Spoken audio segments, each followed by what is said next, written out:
Ciao ragazzi, bentornati in questo nuovo video, sono Kai. Allora ragazzi, oggi sono tornato con questo nuovo video per farvi vedere un replay molto particolare.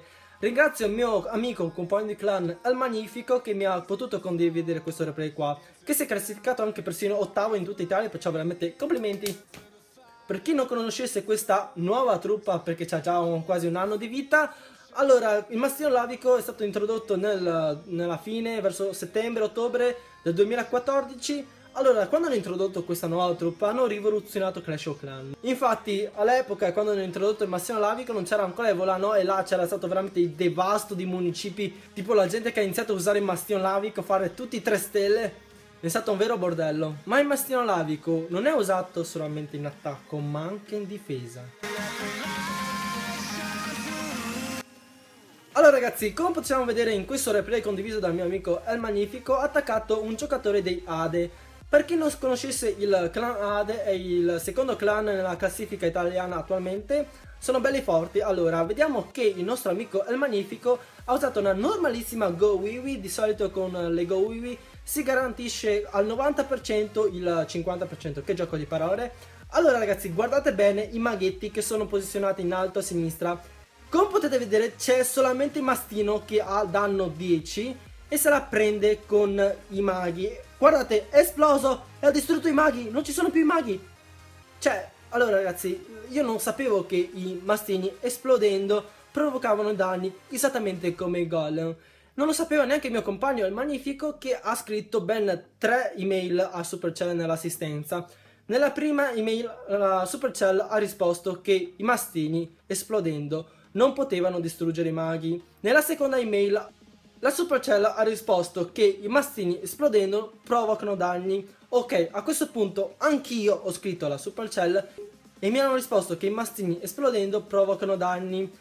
A questo punto il mio compagno El Magnifico si è arrabbiato un pochino e ha scritto una terza email alla Supercell. Ok ragazzi, ora dal punto di vista legale non so se posso farvi vedere le screen, perciò ve le leggo. Allora, il nostro amico El Magnifico scrive: incredibile, mi avete dato 2 risposte differenti in 24 ore. Prima mi avete detto che il mastino esplodendo non provoca danni a truppe ed edifici. Ora mi dite che non c'è niente di strano. Il mastino esplodendo, ve lo rileggo, il mastino esplodendo mi ha ucciso 10 maghi, non in cuccioli, ma lui in fase di scissione. E visto che uso 15 maghi ho fatto 46% e ho perso 35 coppe. E la cosa è alquanto strana. La Supercell risponde: mi spiace, ma come le comunico, il mastino non può uccidere i maghi. Comunque, visto che non siamo a conoscenza di questo bug, potrebbe cortesemente caricare un video su YouTube e condividerlo con noi.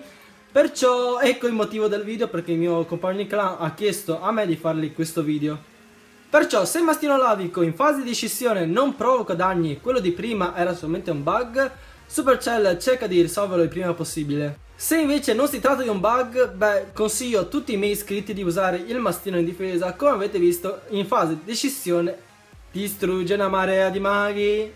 Ok ragazzi, questo era il video di oggi, come al solito spero che vi sia piaciuto e ditemi sotto nei commenti se è successo per caso anche a voi, se il mastino esplodendo aveva provocato danni. Se invece non sapevate di questa cosa, beh, usatelo il mastino in difesa, soprattutto in Clan War, che così vincete anche una difesa. E questo era tutto per il video di oggi, come al solito spero che vi sia piaciuto e noi ci vediamo al video di domani. Valerio Calea ci chiede: Kai Vlog, se arrivassi in Lega Leggenda cosa faresti? Lo sborrone! Sì, farei un po' lo sborrone perché non è da tutti arrivare in Lega Leggenda. Attualmente a livello globale mi